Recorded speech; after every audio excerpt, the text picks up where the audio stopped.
¿Cómo están? ¿Bien? Bueno, vamos a empezar con el segundo caso. Hoy las disertantes, yo voy a leer porque estuve de vacaciones, así que por ahí me olvido algo. Es como que no las conozco, así que las voy a presentar, son mis compañeras, pero no me quiero perder ningún detalle para presentarla. La licenciada Graciela Moreno de Vergesio es psicóloga forense, es perito oficial, coordinadora del Departamento de Psicología Forense del Cuerpo Interdisciplinario Forense y también es psicóloga clínica. Y la doctora Andrea Prenol, que es psiquiatra clínica y forense, perito oficial, integrante del Departamento de Psiquiatría Forense, también del CIF. También es psiquiatra integrante del equipo multidisciplinario de Salud Génica, que es un centro de atención al suicidio, ¿sí? Bueno, ellas hoy van a presentar un caso sobre una imputación de un caso de abuso sexual. Bueno, creo que estamos ahí. Les voy a dar un dato ahora, por ahí se los repito al final. Las próximas jornadas, que serían el 30 de agosto, no sé si tienen ustedes un cronograma o les dieron un cronograma, va a pasar al 29 porque el 30 es feriado.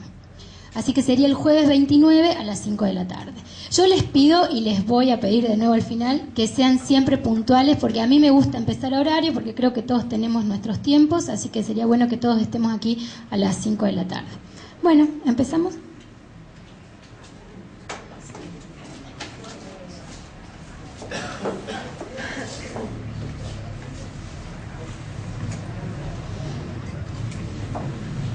Bueno, como ya les dijo la doctora Leiva, se trata de un caso de imputación por abuso sexual. Con la doctora Prenol tuvimos la idea de titularlo con ese nombre, Edmond Dantes, que hace alusión a un personaje de la literatura. No sé si muchos lo conocen o no, pero se van a ir dando cuenta con el desarrollo del caso, y si no, volvemos con el porqué del nombre al final. Este caso es un caso de abuso sexual.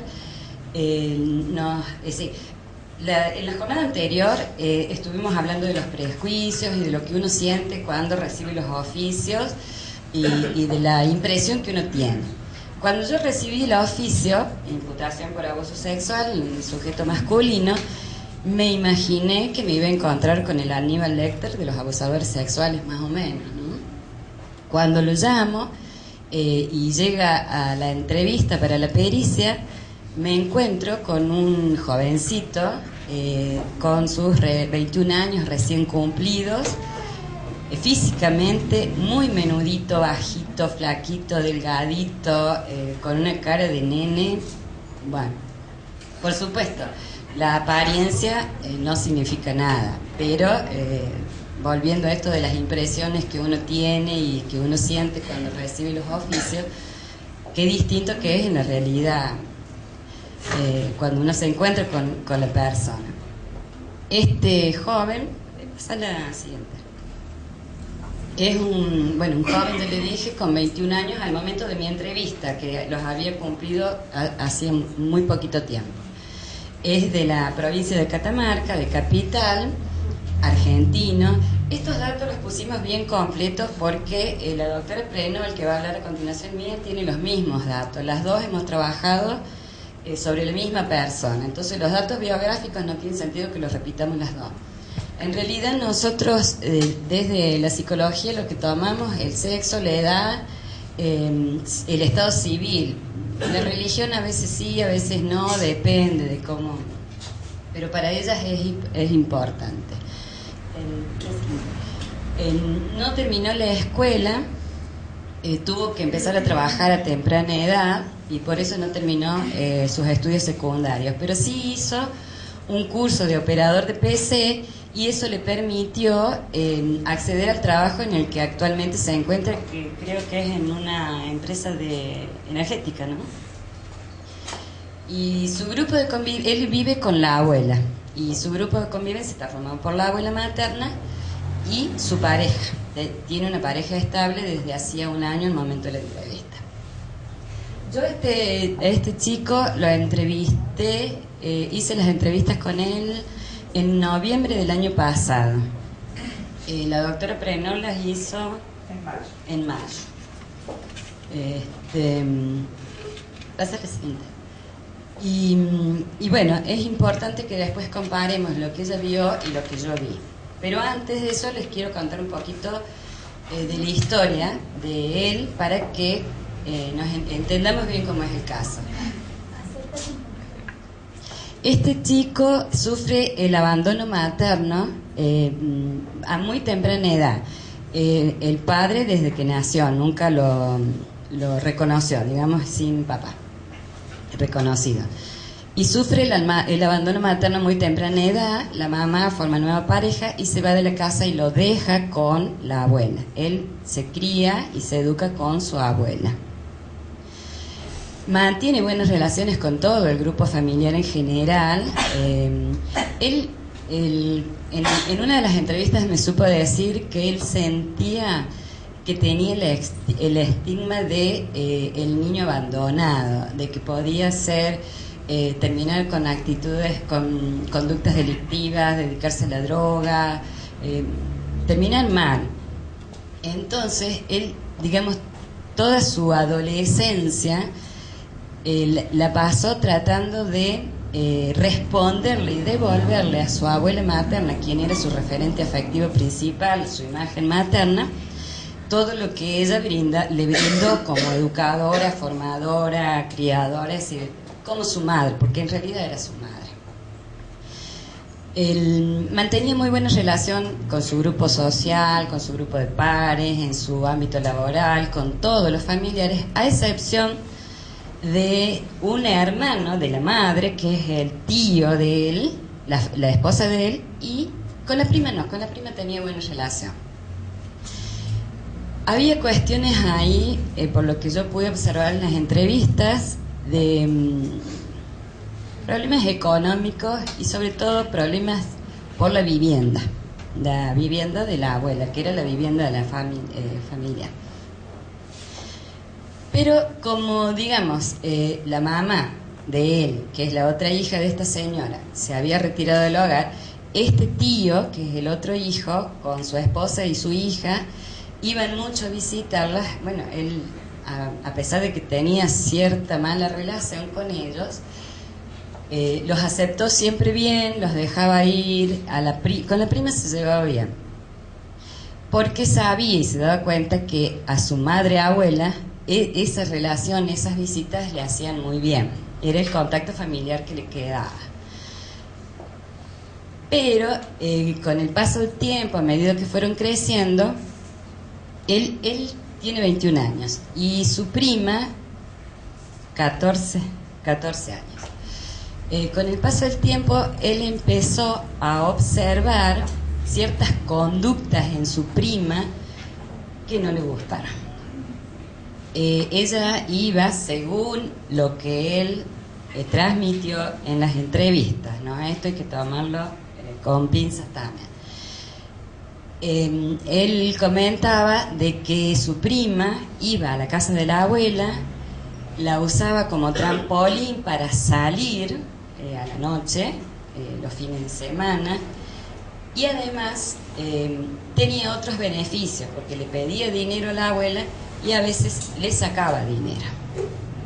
Hasta que en una oportunidad esta situación ya lo saturó, porque no volvió en toda la noche, según lo que él dijo, repito, no volvió en toda la noche su prima, y la abuela le comenta que le habían sacado mucha plata. Cuando a la madrugada llega la prima, él reconoce que la increpa, le recrimina, la zamarrea y una que otra cachetada le pega. Eso él lo reconoce, que hasta ahí llegó. Según él, no hubo más nada, más que un zamarreo, bueno, y la golpeó. Se pelean feo con la prima se retira, vuelve con sus padres y con su tío, este chico, le vamos a decir Edmund, como le pusimos al principio. Edmund y su tío se pelean a las trompadas. El tío se va de la casa, estaban en la casa de la abuela, y lo amenaza con que lo va a denunciar.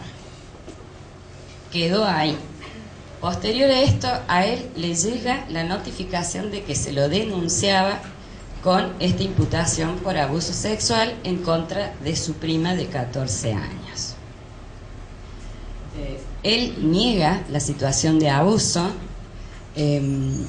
Lo que él dice es que, bueno, sí reconoce en todo momento, nunca dejó de reconocer que sí le pegó una cachetada y que sí la zamarrió, porque él, esta situación que él veía de manoseo y de abuso en contra de su abuela madre, lo había saturado.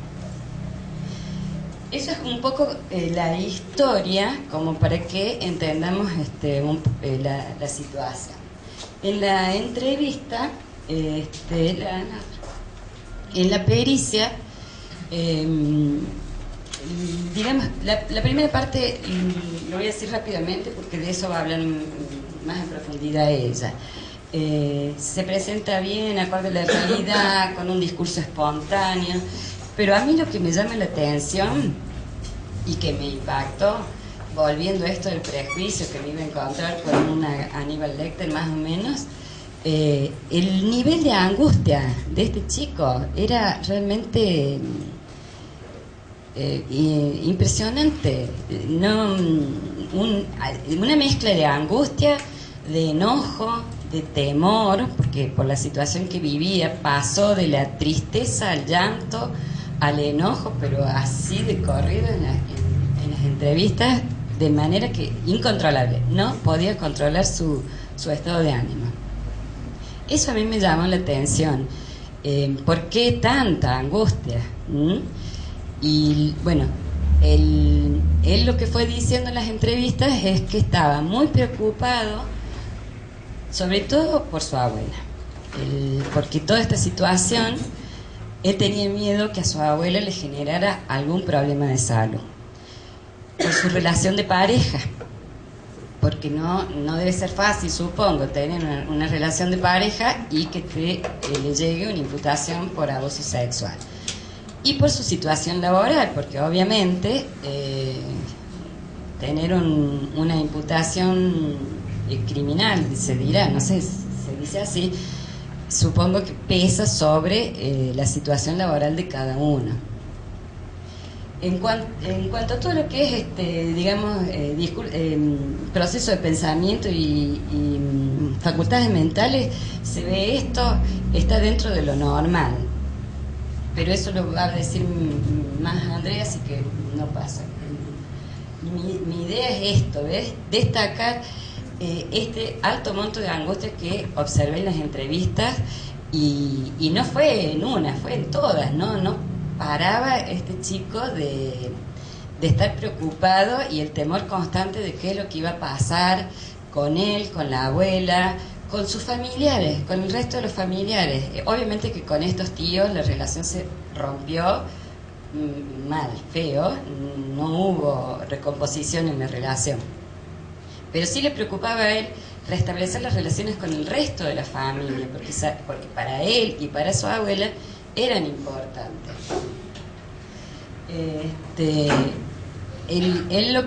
Una de las cosas que también observé, que me llamó la atención con este alto monto de angustia, es una pseudo reclusión en la que estaba. Por todo esto del qué dirán, de qué es lo que estaba pasando con él, qué es lo que iba a pensar la gente de él con esta imputación, porque si bien él sabía que no había pasado nada según él, la gente del entorno desconocía, es decir, prende esto de estar acusado por un delito de abuso sexual. Se aisló de su grupo de pares, se aisló de sus familiares. En el trabajo empezó como no a tener problemas, pero tampoco se relacionaba con sus compañeros de trabajo. ¿Sí? Una pseudo autoexclusión se estaba haciendo de todo su entorno. Y posterior a eso empezó él a tratar de restablecer las relaciones con el resto de la familia, que yo lo marco ahí como conductas reparatorias de los conflictos familiares, porque él se culpaba a sí mismo de que había hecho mal para llegar a esta situación de conflicto. Si él veía o vio de que estaban ocurriendo estas cosas, de que la prima le sacaba el dinero a la abuela, de que se iba de la casa, ¿por qué no la paró antes? Y de eso él se culpaba mucho y se ponía muy mal cuando recordaba eso, ¿por qué no lo hizo antes? Un poco respondiendo a los puntos de pericia, donde me preguntan si había conflictos en su esfera psicosexual, se le tomaron técnicas proyectivas de exploración de la personalidad. No observé en las entrevistas ni con las técnicas surgieron indicadores de que hubiera conflicto. Al contrario, había una buena identidad sexual, había una buena elección de un objeto sexual. Pon el otro. No había indicadores de conductas perversas. Un mecanismo que nosotros solemos observar en la mayoría de las personas imputadas o que tienen, digamos, que han cometido delitos de abuso sexual es el mecanismo de proyección, y no observaba indicadores de este mecanismo y logró, bueno, ya lo había dicho antes, la reestructuración con el vínculo familiar. Yo les voy a definir, es decir, les quería mostrar un poquito lo que significaba perversión para que entendamos, ¿no? Todo.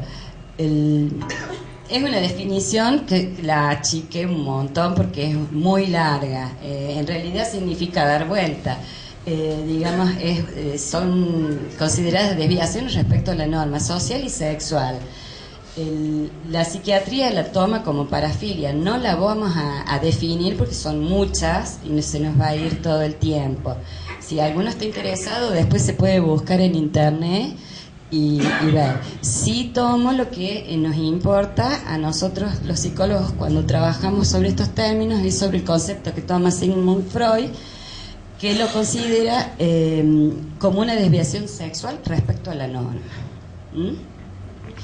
Y les cuento también la otra, sobre el mecanismo de proyección, para que sepamos, porque se acuerdan que yo les dije que no había encontrado indicadores de perversión y del mecanismo de proyección.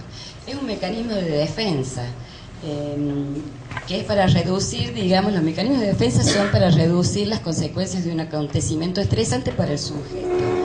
Y el mecanismo de proyección es un mecanismo de defensa que básicamente, y bien corto, significa poner en el otro lo que yo no me aguanto de mí misma, los deseos, los sentimientos, los pensamientos, lo que yo no puedo tolerar para mí, lo que no puedo tolerar en mi psiquis, lo proyecto en el otro. Un ejemplo que podríamos decir, en el caso de los abusadores sexuales nosotros escuchamos mucho: ella me provocó, ella me lo pidió, a ella le gustaba, se andaba paseando con polleritas cortas, lo estaba buscando, me lo estaba pidiendo. Eso es un mecanismo de proyección, porque no acepta, supongamos, se me ocurre tener relaciones sexuales con un menor de edad. ¿Por qué? Porque me gusta. Me gusta el cuerpito de un menor de edad. Entonces busco, las tengo y después viene todo esto de las denuncias, todo esto. ¿Qué hago? Ah, ella me provocó, ella me buscó, eso es. Por ahora yo los dejo con la doctora Prenol. Después, si hay alguna duda, podemos volver y bueno.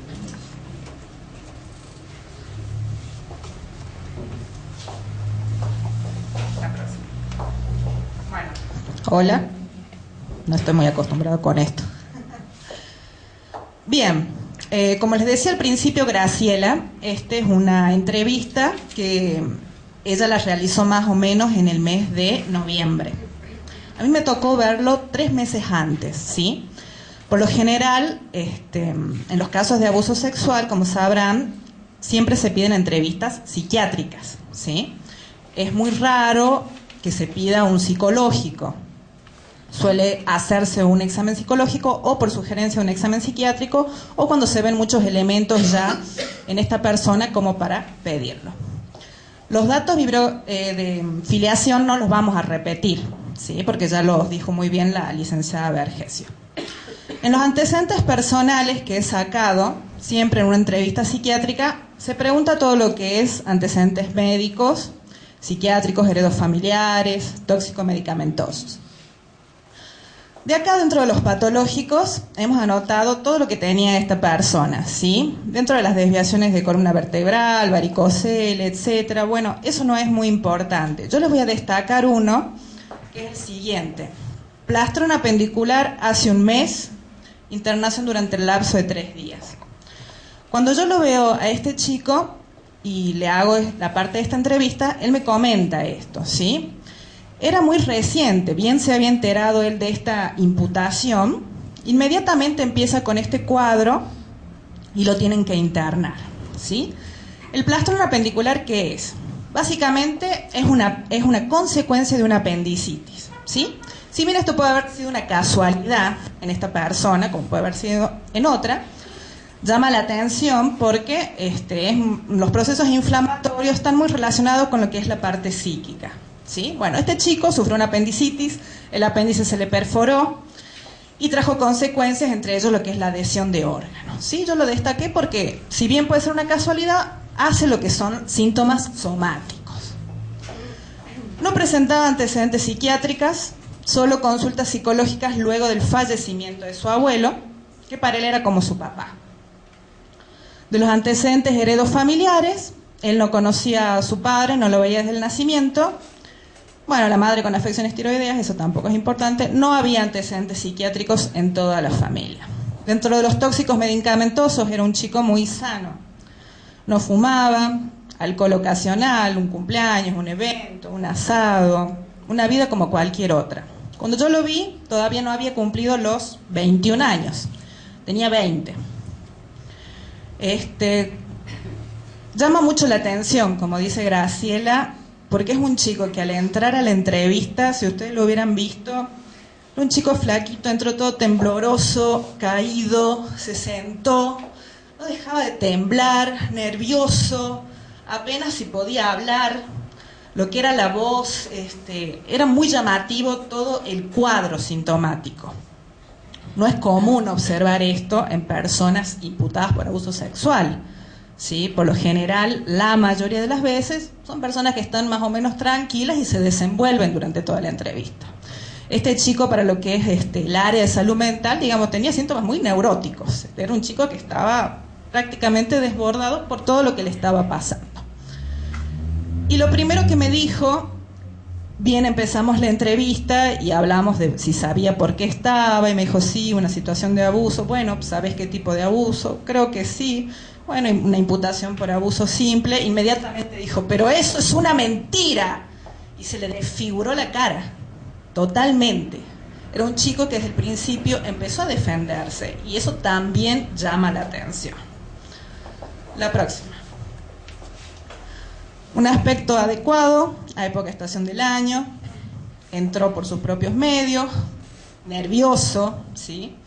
Aseado, prolijo, colaborador activo, ¿sí? Nerviosismo y ansiedad marcadas.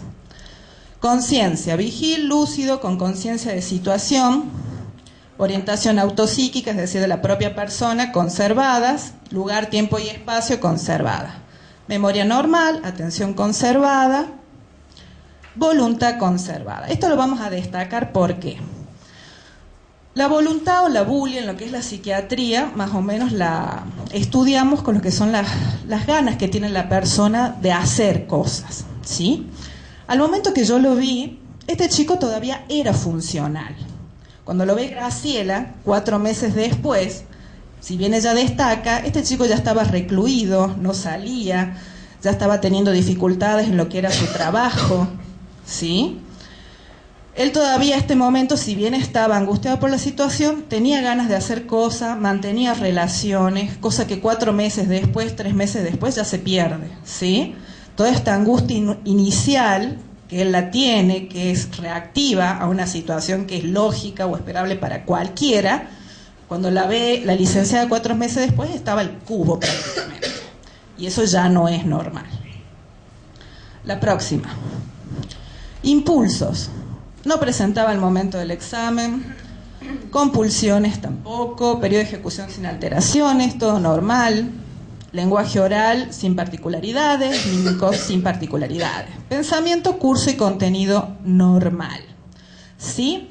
Con respecto a los mecanismos de proyección que habló Graciela, yo voy a destacar que durante toda la entrevista o en el relato, esta persona en ningún momento habló mal de su prima, si bien estaba acusado de un abuso por parte de ella, ¿sí? Estaba muy enojado, sí, por la situación, decía que era una mentira, pero en ningún momento habló mal, ni de ella, ni de los tíos, que eso también es algo para destacarlo, ¿sí? Por lo general, el imputado suele hablar mal de la persona, del que lo denunció, de la situación. El chico no habló mal ni de su prima, ni de su familia, ni de ninguna de las personas que estaban en contra de él. Sí estaba muy enojado y angustiado. Ideación. Acorde al tema que se trata, sin ideas de muerte o suicidas al momento del examen. Esto en psiquiatría casi siempre lo preguntamos, ¿sí? Es casi obligatorio. Y es también un punto muy importante que después les voy a decir por qué. En la sensopercepción se estudia la presencia de alucinaciones, obviamente en un examen normal este chico no tenía ni alucinaciones ni auditivas ni visuales. Lo que más destaca es el afecto. Hipotimia, gran monto de angustia y ansiedad, nerviosismo, sensibilidad aumentada, lagrimeos, impotencia, enojo. Toda la entrevista fue así, florida, sintomática, en todo momento, en todo relato, en cada cosa que decía, ¿sí? Esto, vuelvo a repetir, no es lo habitual. La próxima. La inteligencia era promedio, acorde al nivel de instrucción y cultura. En la psicomotricidad se estudian los movimientos que presenta durante el examen, movimientos corporales, ya sean combinados o sean aislados. Yo destaqué movimientos temblorosos en miembros inferiores, esto es estar sentado y moverse, ¿sí? Estar todo el tiempo así, no se podía quedar quieto.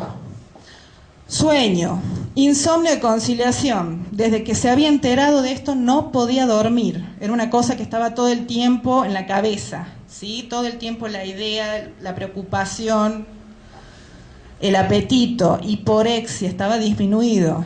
Es cuando se te cierra el estómago y vos estás nervioso, angustiado y no hay forma de que te pase algo. Síntomas somáticos, dolores musculares generalizados. Esto es muy propio de las afecciones neuróticas, de los síntomas neuróticos. Todos cuando estamos preocupados o angustiados, generalmente pasamos toda esa angustia al cuerpo, ¿sí? Nos empieza a doler el estómago, nos da una gastritis, nos da el colon irritable, se nos contractura el cuello y tenemos una cervicalgia, nos da la migraña, ¿sí? Todos cuando estamos preocupados tenemos más o menos una forma corporal, ¿sí?, de llamar la atención. Este chico, vos lo mirabas y estaba totalmente, además de temblar, estaba totalmente tenso. ¿Vieron cuando ven esas personas que están todas duras, rígidas? Este chico estaba así. Y cuando le preguntaba si a la mañana se levantaba con dolor acá en las mandíbulas, me decía que sí, y que incluso tenía marcas en la lengua. Esto es porque duermen así. Eso es un síntoma de tensión muscular. Introspección, no existía una enfermedad mental, obviamente, a pesar de todo el monto de angustia, ansiedad, nerviosismo, reactivo a la situación, eso se considera esperable para lo que estaba pasando en ese momento, era muy reciente, ¿sí? No tenía una enfermedad mental, sí, síntomas psicológicos, lo que es el área afectiva, esperables para la situación que estaba pasando. Se considera un juicio conservado. Bien, a nosotros en los puntos de pericia, por lo general, nos piden un diagnóstico en caso de que la persona tenga algún tipo de enfermedad. Las formas de clasificarlos son en base al CIE-10, que es la clasificación internacional de enfermedades que utiliza la OMS, Organización Mundial de la Salud, y el DSM-4, que es el manual diagnóstico de la Asociación Americana de Psiquiatría. Ahora ya salió el DSM-5, ¿sí? Pero ese está bastante discutible, no sé si se va a usar. La próxima. Bien, los puntos de pericia que me pidieron. Estado y desarrollo de sus facultades mentales, no presenta alteraciones morbosas de sus facultades mentales al momento del examen. ¿Sí? Por lo general, en este punto de pericia, alteraciones morbosas, nos referimos, no presenta psicosis, no presenta demencias, no tiene un juicio de realidad, un criterio de realidad alterado. ¿Sí? Si posee el discernimiento suficiente para dirigir sus acciones, sí. Tiene aptitud suficiente para comprender cuestiones comunes de la vida social de relación, puede dirigir sus acciones. Puede comprender la criminalidad de sus actos, totalmente. Puede discernir entre lo que está bien y mal, por lo tanto, podía comprender la criminalidad de lo que se le acusaba, ¿sí? Cualquier otro dato de interés, no presenta alteraciones psicopatológicas que indiquen enfermedad mental al momento del examen. Yo cuando veo situaciones como estas, a veces, en este caso no lo puse, pero en otras pericias suelo poner, que si bien no presenta alteraciones que indiquen enfermedad mental, sí se observan en el área afectiva, angustia, ansiedad, nerviosismo, reactivos y esperables a la situación actual y no devenidos o secundarios a una enfermedad mental, ¿sí? Eso siempre hay que aclararlo. ¿Por qué? Porque si yo hubiera visto a esta persona 3 meses o 4 meses después, que es cuando lo vio Graciela, este mismo examen mental, yo no puedo decir que no presenta alteraciones psicopatológicas porque eso ya no es normal, ¿sí? Si a mí me pasa algo, no me sale algo como yo quiero y yo me pongo mal en una situación, un examen, me va mal en un trabajo, una entrevista, es lógico que me ponga mal, ¿sí? En ese momento, en esa semana, en esas próximas 2 semanas. Pero si yo estoy mal 4 meses, 5 meses y cada vez estoy peor, eso ya no va a ser normal, ¿sí? Esto es lo que le pasó a este chico. Cuando yo lo veo estaba muy mal, estaba angustiado, estaba nervioso, más o menos todavía funcionaba dentro del trabajo, dentro de su grupo de pares, pero cuando lo ve Graciela 4 meses después, estos síntomas estaban totalmente triplicados, ya no salía, le costaba trabajar, ya no se relacionaba. Eso sí no es normal. Si yo hubiera visto a ese chico 3 meses, 4 meses después, cuando lo ve Graciela, eso ya recibe otro nombre, ¿sí? Se considera trastorno adaptativo. La próxima. Bueno, ahí es lo que aclaré. Al momento del examen psiquiátrico, los síntomas de angustia y ansiedad de la esfera afectiva se consideraban reactivos a la situación reciente que se encontraba atravesando. Pero al realizarse el examen psicológico 3 meses después, la permanencia de los mismos con igual o mayor intensidad encuadran a los mismos dentro de un cuadro patológico conocido, la próxima, como trastorno adaptativo mixto con ansiedad y síntomas depresivos. Yo le agregué, en el posible caso de verlo, cuál hubiera sido el diagnóstico, ¿sí? La próxima.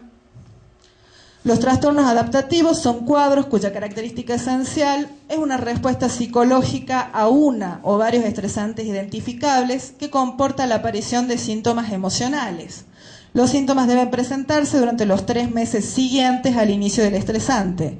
La respuesta consiste en un acusado malestar superior al esperable, dada la naturaleza del estresante, o en un deterioro significativo de la actividad social, profesional o académica, que es lo que le pasaba a este chico 3 meses después.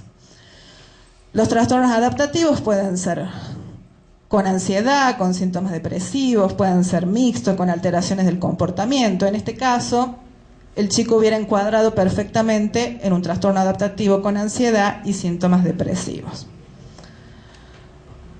Bien, ahora vamos a aclarar por qué hicimos la correlación con un personaje literario que es Edmond Dantes. Bien, pero antes de esto, un poco le pusimos este nombre, porque si bien aparentemente es una causa simple, se fue complejizando.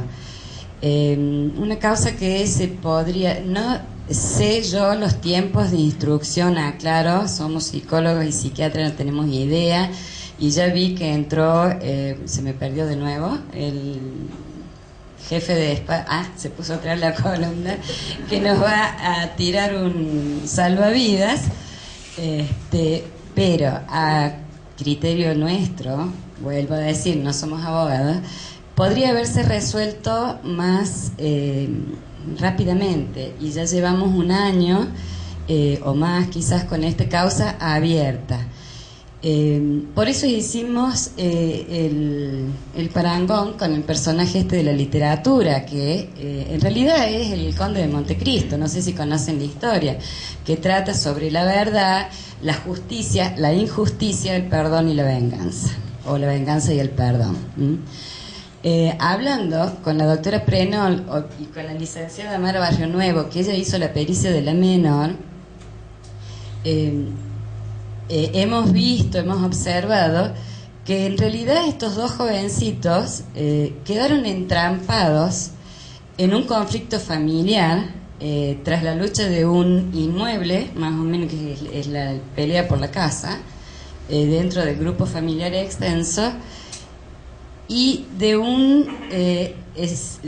acá sí nos apartamos de la historia de Montecristo, porque en este cuento es en acuerdo la justicia, la policía con las partes para perjudicarlo a Edmond Dantès. Obvio que no pasa esto en este caso, en nuestro caso real, pero hay un enlentecimiento del procedimiento. Lamentablemente iba a venir el doctor Bernard y el doctor Figueroa, pero no están presentes, ya nos ha pasado, están de feria. Pero le hemos pedido al jefe de despacho que se esté escondiendo ahí atrás. Si nos puede tirar un SOS, sin dar datos de la causa, sacarnos de la duda si es así como yo estoy diciendo, que hay un enlentecimiento del procedimiento, porque esto se podría haber resuelto. Hay presentaciones por parte de la familia denunciante que como que detienen la resolución o la elevación a juicio. Así es la historia, ¿no? Pasa que se han incorporado nuevos elementos de prueba, más precisamente testimonios, y está en evaluación porque también con la pericia que se le hace a la menor se presenta algunos signos que se dice como que algo pasó, y bueno, y hay varios factores ahí que están en análisis. Claro, es que algo pasó, obviamente. Estos niños, hubo una pelea física, se quedan expuestos los dos. Me parece, Mara, que va a explicar. Una pregunta. ¿Ustedes piensan que este chico no cometió el hecho de que se fue a juicio? A través de su examen, de su entrevista, o sea... No, pensamos que no lo cometió, pero que algo pasó. Y es lo que estaba diciendo, que los dos quedaron, tanto él como la menor, quedaron en el medio de una conflictiva familiar y judicial.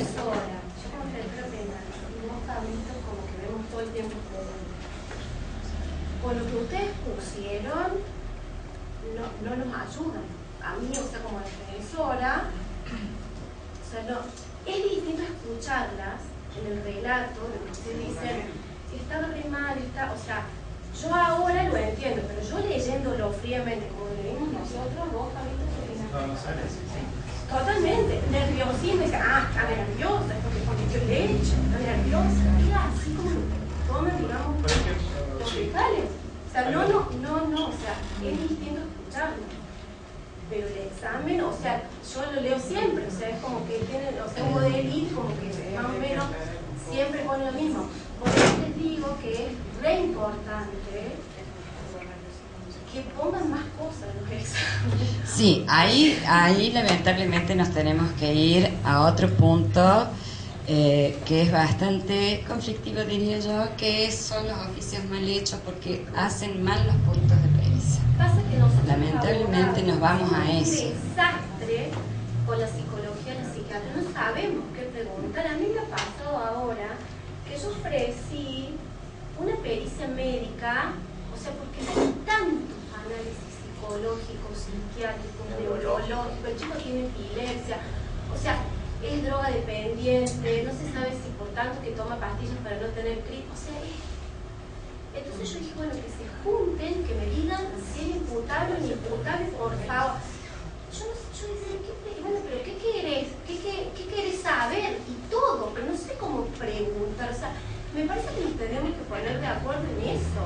Porque yo te puedo no está Víctor ni Pancho, pero tampoco lo entendieron así de acá a la China, y esto te lo afirmo. Con respecto a este caso, discúlpame, yo he hablado mucho con el doctor Bernard, casualmente, sí, por estas dudas que había. Y te digo, en la pericia yo soy bastante clara, porque no doy muchas vueltas. No sé si vos has leído mi pericia, yo soy ABC y punto, ¿viste? Porque si no se tienden a confundir. Sí. Yo digo, no observo tal cosa, no observo, o sí se observa. Comprende la criminalidad del acto, el dolo para nosotros.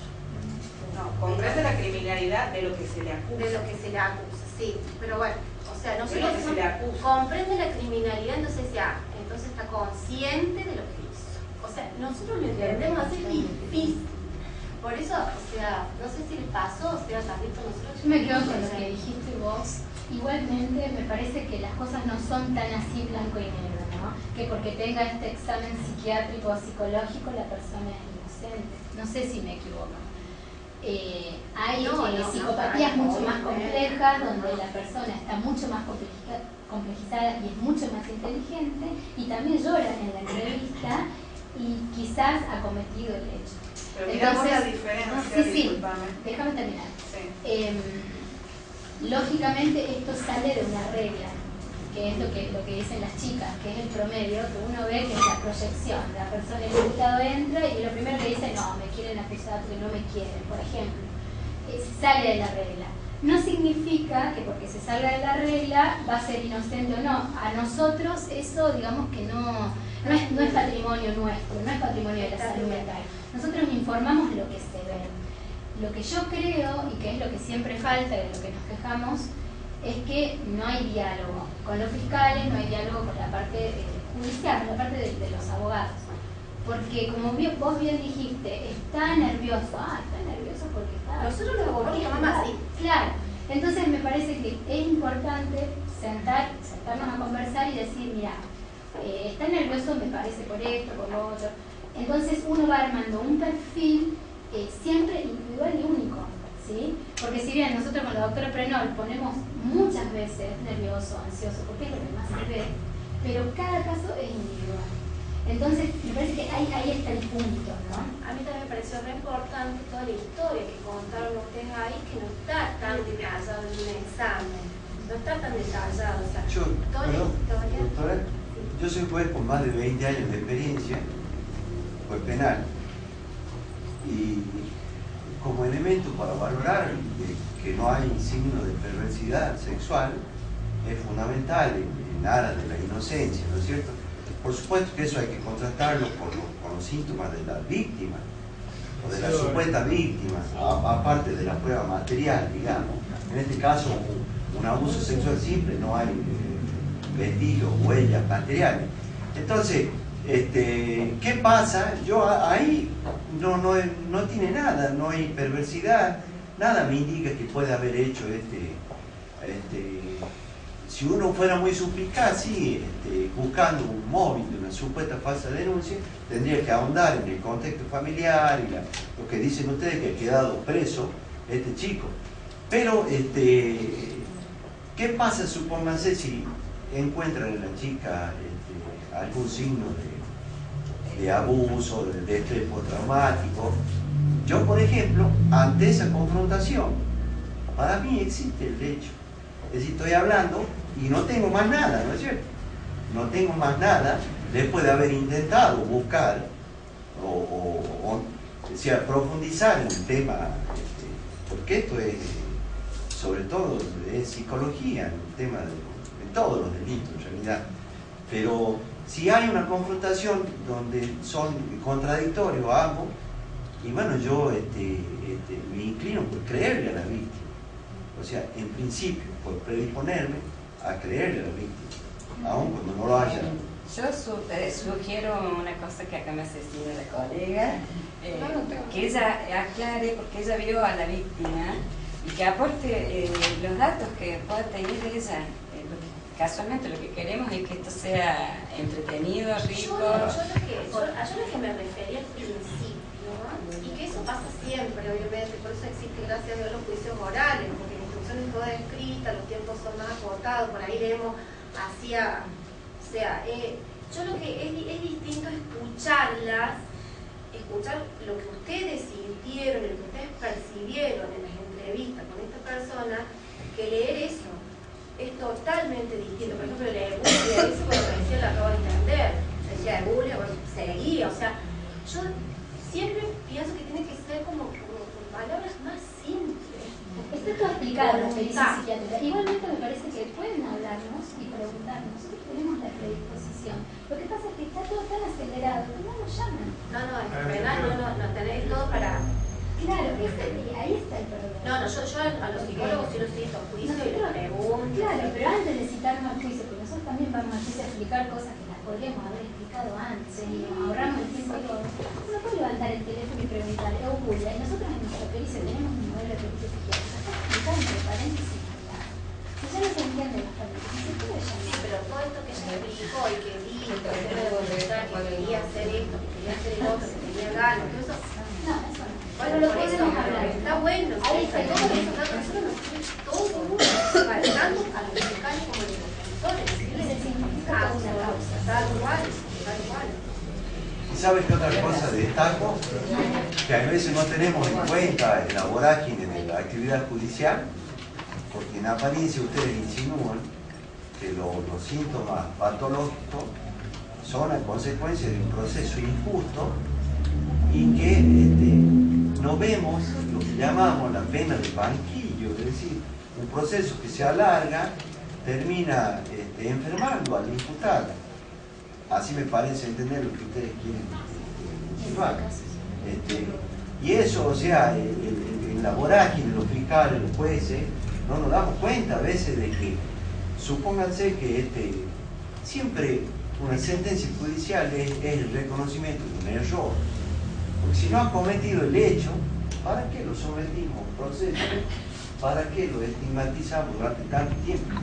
Pero la justicia es imperfecta, nosotros somos imperfectos. Entonces, pero eso no tenemos conciencia nosotros tampoco de la vorágine, de la estigmatización o por lo que se puede enfermar una persona por detrás de un proceso injusto, ¿no es cierto? Bueno, estaba previsto de alguna manera que yo iba a tener que acompañarlas a las chicas porque se daba la lógica y mejor que pudiéramos intervenir desde todos los lugares como para contarles un poco cuál es la experiencia de cada caso, pero creo que lo que más me gustaría aportar en esta primera etapa es entender que no es un lugar el poder decir River o Boca o si es culpable o no, una línea muy sutil para nuestra forma de trabajo porque hay algunos casos que atrapan y de alguna manera no deja de ser un punto más dentro del trabajo pericial el poder corrernos de ese lugar para escuchar objetivamente, para analizar las técnicas en forma descriptiva, para hacer una interpretación con fundamento científico y en todo caso todo lo que después podemos compartir o intercambiar sí es a nivel de reunión de equipo, pero no en la elaboración de los informes periciales. Esto quiero que quede claro porque si no, digamos, la doctora decía, escucharlas es otra cuestión y pareciera, en como las colegas lo expusieron, como que ya hubieran tomado partido. Cuidado con esto porque no lo tomamos, sino que estamos tratando de contarles también desde la cuestión humana qué es lo que nos pasa con este trabajo para poder juntos mejorarlo. Ese es el punto. Yo les voy a mostrar un poquito a distancia porque tengo que cuidar los datos de la víctima. Bueno, ahí está. Sí, mostrarles así y después pasámelo así yo lo puedo leer. Es un dibujo de una de las técnicas proyectivas que pude efectuarle. Volviendo un poco al análisis de los tiempos de intervención, Andrea, vos interveniste, ¿cuándo fue? Me dijiste octubre del 2012. Ah, bien. Bueno, yo veo a la víctima en abril del 2012. Entonces, ¿Cómo? Claro, es todo el tiempo, digamos, de procedimiento de la causa y todavía sigue abierta. Retomando lo que decía usted con el tema de lo que las colegas también mostraban sobre el imputado, su nerviosismo y la sintomatología en evolución, sea culpable o no, cualquier sistema judicial genera síntomas, porque hay un estrés con el que hay que convivir, hay una exposición permanente en relación a terceros que no eligen, las personas acusadas y las víctimas también, como nosotros, los jueces, los mismos empleados de mesa de entrada, en fin, empezamos a aparecer un montón de personas desde un tenor de conflicto que sí o sí va a aparecer algún síntoma. Entonces yo también eso lo tomaría con cierto cuidado, no necesariamente atribuible a un proceso injusto, sino también a un proceso emocional respecto de una situación conflictiva, que podrá ser o no justo, ese es otro tema, ¿no es cierto? Bueno, esta menor, digamos, víctima de esta causa, tiene 14 años, tenía a la fecha que yo la vi, prima del imputado, o del acusado en este sentido, y la relación afectiva hacia esta persona se enmarcaba desde un lugar, en algún punto tal vez idealizado. Entonces, cuando empezamos a trabajar en las entrevistas, surge esta frase: todo empezó como un juego. Vamos a pensar que él con 20 años y ella con 14, y teniendo en cuenta la vulnerabilidad psíquica de los menores en relación a la inmadurez emocional y la sexualidad, que es un punto que siempre nos preguntan en este sentido, yo pude observar que había elementos compatibles con abuso sexual. Ahora, ¿a qué tipo de abuso sexual nos referimos? En términos de salud mental no importa si con o sin penetración, si simple o de otro tipo de complejidad. Importa el impacto psíquico que para la persona víctima pudo tener esa circunstancia, o a partir del vínculo con el que esa circunstancia se da. No es lo mismo con un extraño que con un familiar, no es lo mismo cualquier familiar tampoco. Entonces, el tipo de vínculo va a marcar también el tipo de impacto, y a partir de ahí, si surge